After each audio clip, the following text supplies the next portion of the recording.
Over the next month, soldiers from Townsville and Brisbane will be heading to Afghanistan to form part of Mentoring Task Force 5. They'll be one of the last contingents to head to the country before Australia withdraws from the conflict in 2014. Natalie Perhinen joined them for their final training exercise.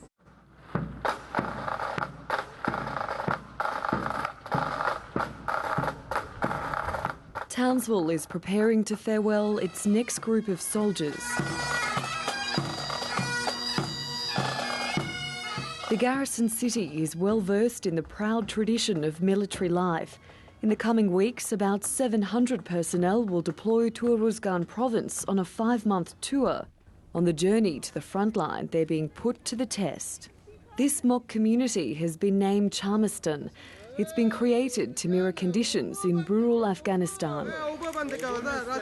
There's a real-life village behind you over there with real-life Afghan people in there, and they are living life as they would in Afghanistan. Obviously here in Townsville, but the scenario is as realistic as we can make it. They've got no idea what's about to confront them. The operation is the final training exercise for members of the 3rd Battalion Royal Australian Regiment.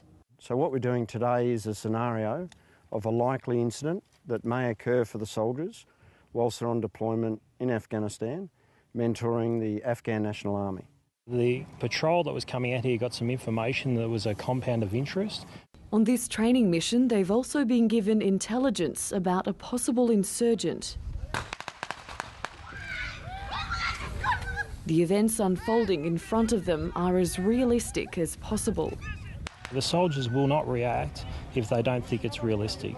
They will peter up and they won't actually commit to the scenario. But as you can see here, with Afghans and the Afghans walking around the village and the crying and the build-up of tension created that environment, a realistic environment. And just when the patrol least expects it, it's faced with a situation it can't prevent.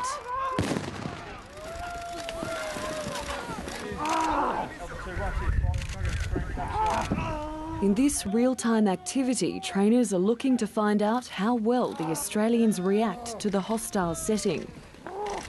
That shock we talked about, that pause between the incident occurring and reaction, if we can minimise that pause as much as possible, then I think we do the right thing for the troops.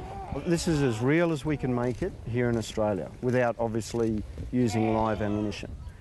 So everything that occurs here has occurred overseas at some point in time. About half of the soldiers heading to Uruzgan have already served there. Despite their first-hand experience, the challenges they face are confronting. It is hard. It is not simple, and it will not be simple in Afghanistan. They had a horrible situation to deal with. They really kept their cool the whole time. So I think a hard day, but they did well. The proof of just how successful this training has been will become clear during the mission. We'll create the circumstances and the conditions over there so that we can draw down. This is only natural because the Afghan National Army is improving every day, and they are able to take up their roles and responsibilities, and they're doing so in a much more professional and competent manner every day. It's the Australians' job to pass on the lessons learned and their experience. They want to go. They're all volunteers, they're all professionals. They're very keen to get over, they're very keen to get the training done with and get on deployment so they can do their job.